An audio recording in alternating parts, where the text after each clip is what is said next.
தீமோத்தேயு யாவரும் வாசிப்போம். 3ஆம் அதிகாரம் 15ஆம் வசனத்தை வாசிக்க போகிறோம். 1 Timothy chapter 3 verse 15. 1 தீமோத்தேயு 3ஆம் அதிகாரம் 15ஆம் வசனத்தை நாம் யாவரும் வாசிக்க போகிறோம். எல்லாரும் வாசிப்போமாக. தாமதிப்பினாகில் தேவனுடைய வீட்டில் நடக்க வேண்டிய வழியை நீ அறிபடி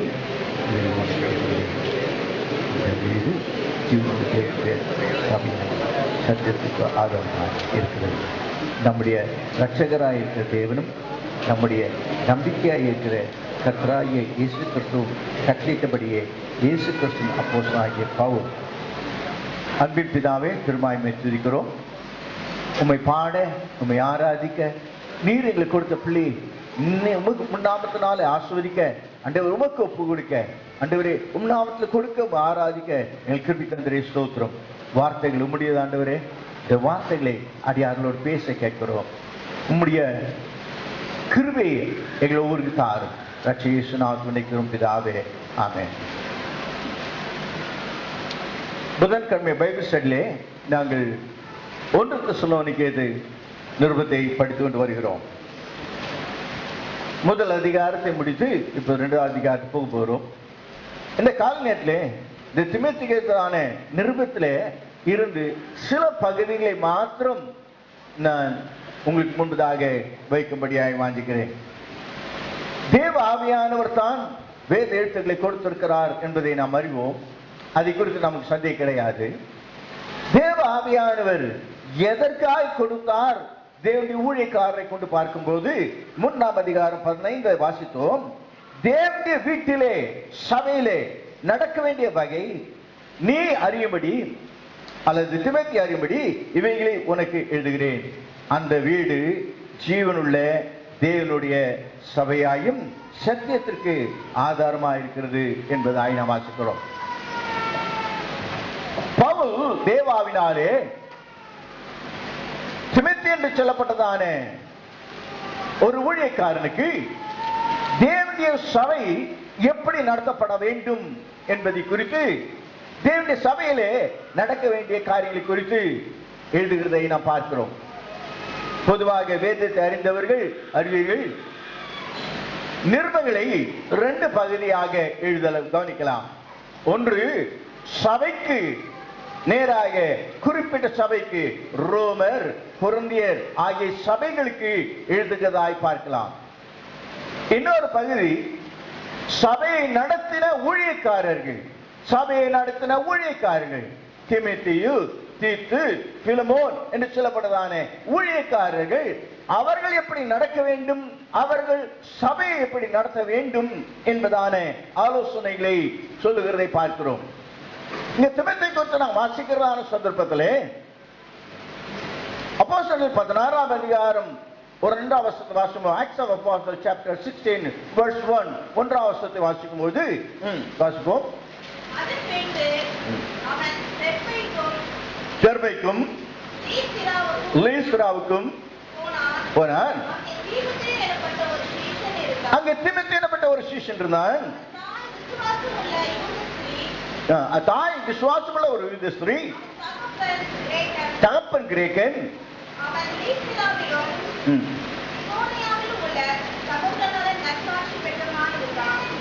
அவன் நற்சாட்சி பெற்றதான ஒரு சீஷனாக இருந்தான் பார்க்கிறோம்.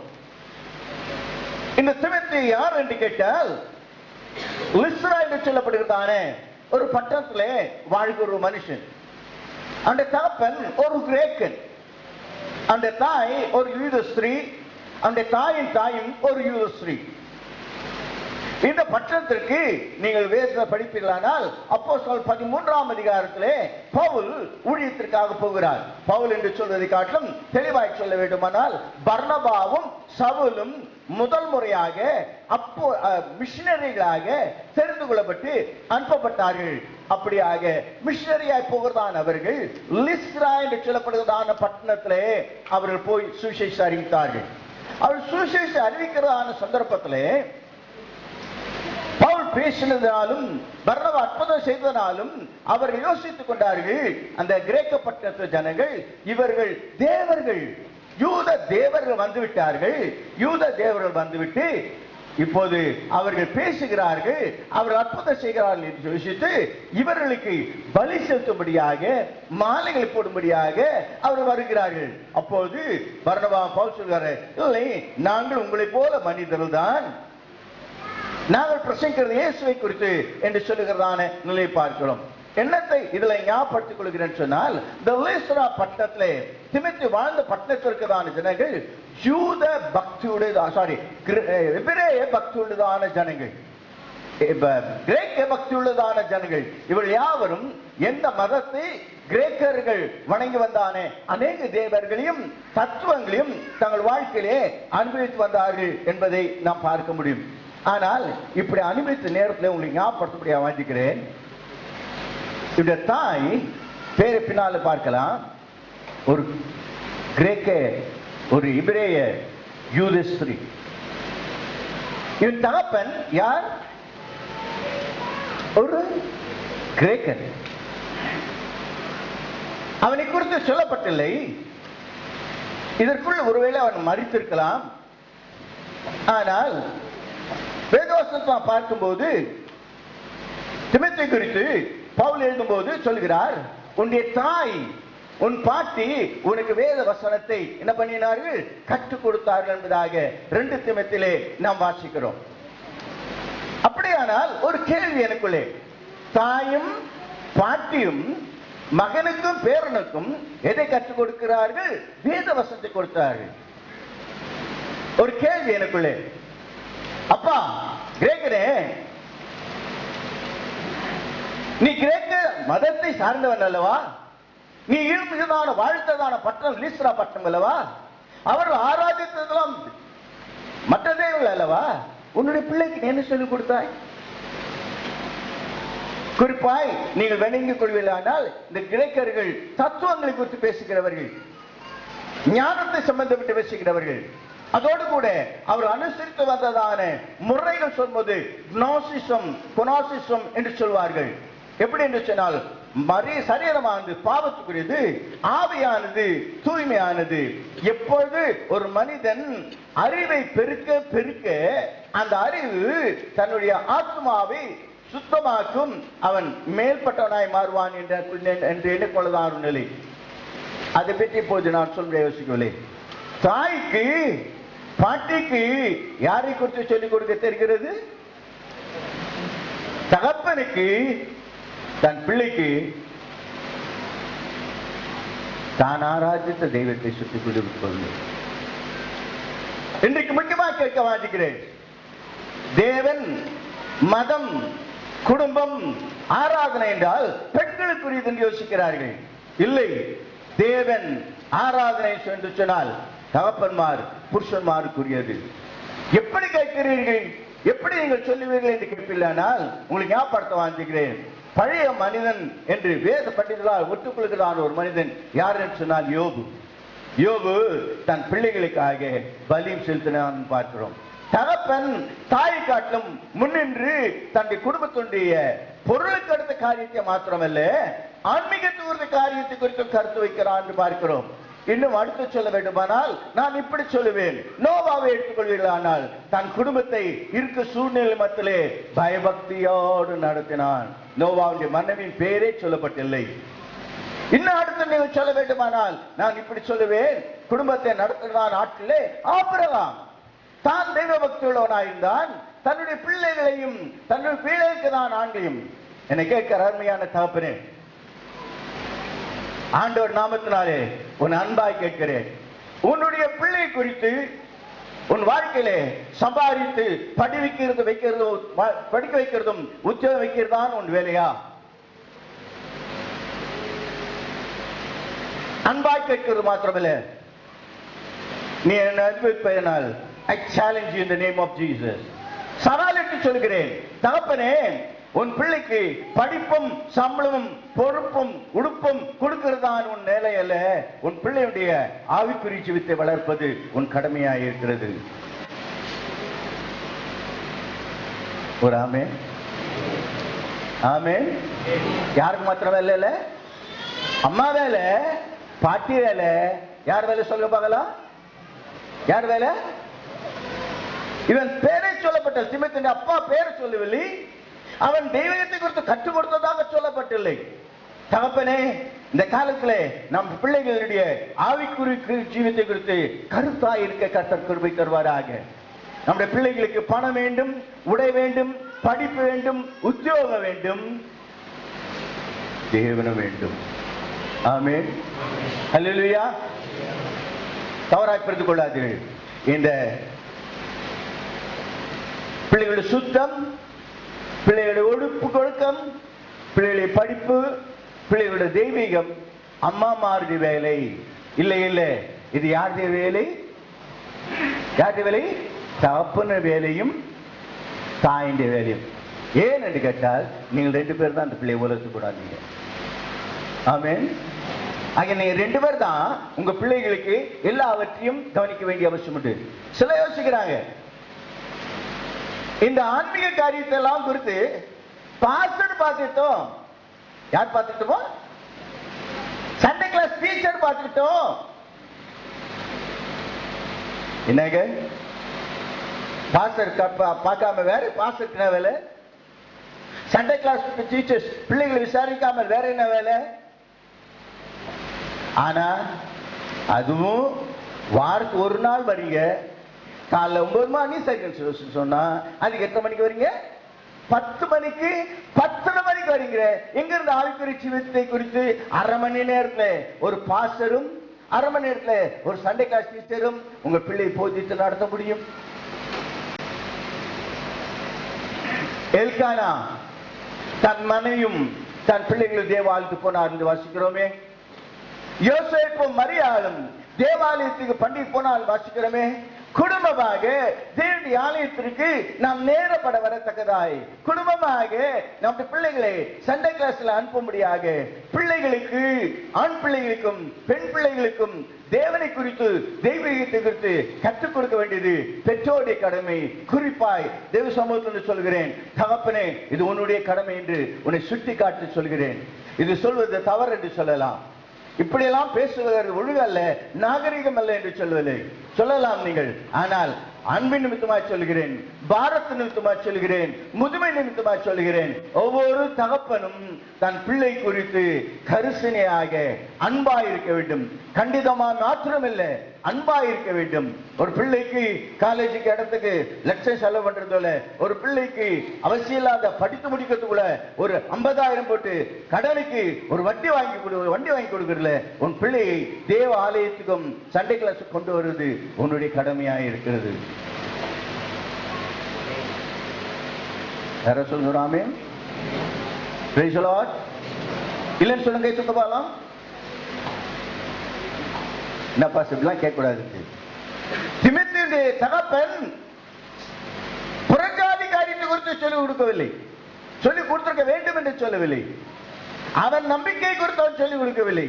தாயும் பாட்டியும் அவனுக்கு என்ன கொடுத்தார்கள்?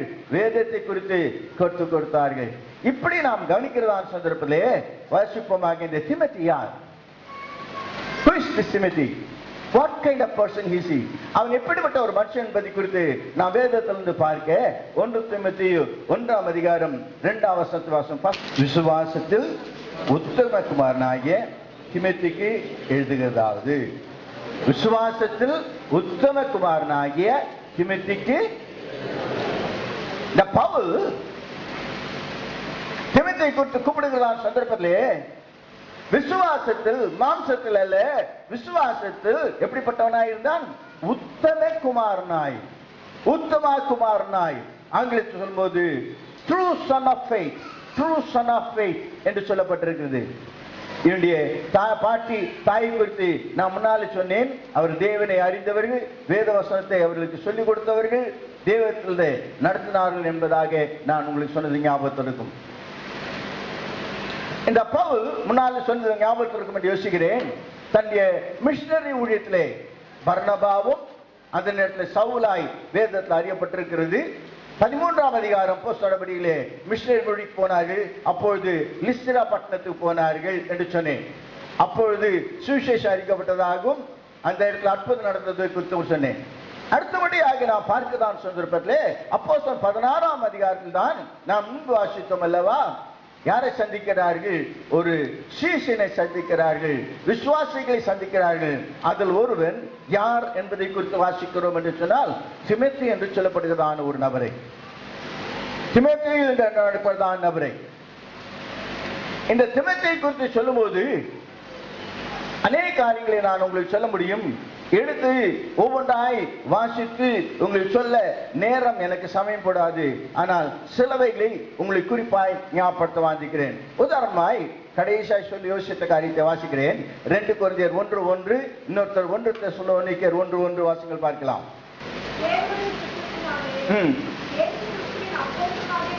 பவுலும் சகோதரனாய் தீமோத்தேயும் போதும். தெசலோனிக்கேயர் தீமோத்தேயும் போதும் வைத்துக் கொள்ளுங்கள். இதே மாதிரி பிலிப்பியர்ல பார்க்கலாம். பிலிப்போர்ல பார்க்கும்போது பவுலும் யாரும் சேர்த்து தீமோத்தேயும். பவுலோடு கூட இந்த தீமோத்தேயு என்று சொல்லப்படுகிறவன் ஒரு இளவாலிபன், ஒருவேளை இருந்தால் அவனுடைய வயது எப்படி இருந்திருக்க முடியும்? மிக குறைவா இருந்தால் ஹை டீன் என்று சொல்வார்கள். 16, 17, 18 அல்லது லோ 20s என்று சொல்வார்கள். 25 வயதுக்குள்ளே கீழே இருக்கிறான ஒரு மனிதன்.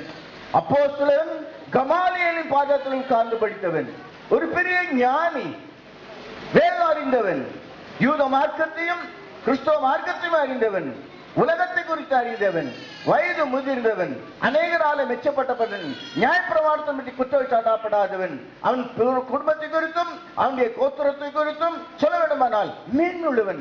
அப்படிப்பட்ட பவுல் தன்னோடு கூட யார் சேர்த்துக் கொள்கிறான்? தீமோத்தேயு சேர்த்துக் கொள்கிறான். ஏன் சேர்த்துக் கொள்கிறான்? என் வாழ்க்கை நான் சொல்லுகிறேன். எனக்கு கிட்டத்தட்ட 74 வயது ஆகிறது. என்னுடைய சிறுபிராயம் முதற்கொண்டு இத்தனை வருஷம் வரைக்கும் நான் சிறுபிராயமாக சபைக்கு சென்றதுண்டு, ஊழியக்காரர் விசுவாசியாக இருந்ததுண்டு, ஊழியக்காரனாய் மாறினதுண்டு, அநேக சமயத்தில் ஊழியர் செய்ததுண்டு, அநேகரோடு ஊழியர் சேர்ந்து செய்ததுண்டு, அநேகர் என்னோடு சேர்த்து ஊழியத்தை செய்ததுண்டு. நான் பைபிள் காலேஜும் நான் போதி தருகிறேன். ஆனால் இப்படிப்பட்ட ஒரு நபரை நான் கண்டதாக என் மனதில் காணப்படவில்லை. எப்படிப்பட்ட ஒரு மகன் என்று சொன்னால், உத்தம குமாரனாகிய தீமோத்தேயு. என்ன குமாரனாகிய? ஆண்டு நாமத்திலே நான் அன்பாக கேட்டுக்கொள்கிறேன், விருப்பத்தோடு கேட்கிறேன். இந்த சபை தொடங்கி கிட்டத்தட்ட 35 வருஷங்கள் மேல் ஆகிவிட்டது. இந்த சபை எத்தனையோ பேர் வந்து போயிருக்கிறார்கள். எத்தனையோ ஊழியக்காரர்களை எழுப்பி இருக்க முடியாது கர்த்தர் கிருபை தந்தார். இங்கிருந்து எத்தனை பேர் ஊழியக்காரர் போயிருக்கிறார்கள். ஒருவராது நீங்க வெளியே போங்க, சபைக்கு போய் ஊழியம் செய்ய நான் சொல்லவே கிடையாது. ஆனால் இங்க பார்க்கும்போது தீமோத்தேயு பார்க்கும்போது அவனை குறித்து சொல்லுகிறார், உத்தம குமாரனாகிய தீமோத்தேயு. ஏனென்று சொன்னால் அப்போஸ்தலர் 16ஆம் அதிகாரத்திலிருந்து அப்போஸ்தலராம் அதிகாரம் கிட்டத்தட்ட 28 அதிகாரத்தில் பார்க்கும்போது எனக்கு எடுத்து வாசித்து உங்கள் மனதை இலக்கரிக்க பண்ண முடியாது வாசிக்கவில்லை. போகிற இடங்கள் அநேகவற்றிலே பவுலோடு கூட சென்று சுவிசேஷத்தை தீமோத்தேயு அறிவித்தான். பவுல் போகிற இடத்திலெல்லாம் சுவிசேஷம் அறிவித்தான் என்று ஒரு பக்கத்தில் இருக்கட்டும். போன இடத்துல எல்லாம் பவுலுக்கு சுவிசேஷம் அறிவித்தனாலே எதிர்ப்புகள் உண்டாயிற்று. அவளை திட்டினார்கள், அடித்தார்கள், சிறைச்சாலையில் போட்டார்கள். இவைகள் எல்லாவற்றிலும் தீமோத்தேயு என்று சொல்லப்படுறதான வாலிபன் யாரோடு சேர்த்து கொண்டிருந்தார்? யாரோடு சேர்ந்திருந்தார்? பவுலோடு. என்னை கேட்க அருமையான தம்பி தங்கச்சி, ஆண்டவர் நாமத்தில் உனக்கு சொல்கிறேன், ஆண்டவரை தமிழ் உங்களுக்கு ஆயுசு காலம் உண்டாகுமானால் தேவனுடைய பிள்ளைகளே, நீங்கள் தேவனோடு, தேவ சபையோடு, தேவனுடைய ஊழியக்காரோடு இசைந்து நீங்கள் கிரியை செய்வீர்களானால் கர்த்தர் உங்களை ஆவியிலும் ஆத்மாவிலும் ஆசீர்வதிக்க வல்லவராயிருக்கிறார். ஹல்லேலூயா, ஹல்லேலூயா. இங்க இருக்க ஒவ்வொரு ஒரு தீமோத்தேயு போல மாறும்படியாக ஒவ்வொரு பிள்ளைகளும் ஆண்டவருடைய பிள்ளைகளாக, ஒவ்வொரு ஆண்டவர் குணை செய்வர்களாய் மாற கர்த்தர் கிருபை தருவாராக. கர்த்தருக்கு ஸ்தோத்திரம் உண்டாவதாக. வாசகங்கள் பார்க்கலாம். ஒருத்தர் அப்போஸ்தலர்கள் 13ஆம் அதிகாரம் 13ஆம் வசனம்.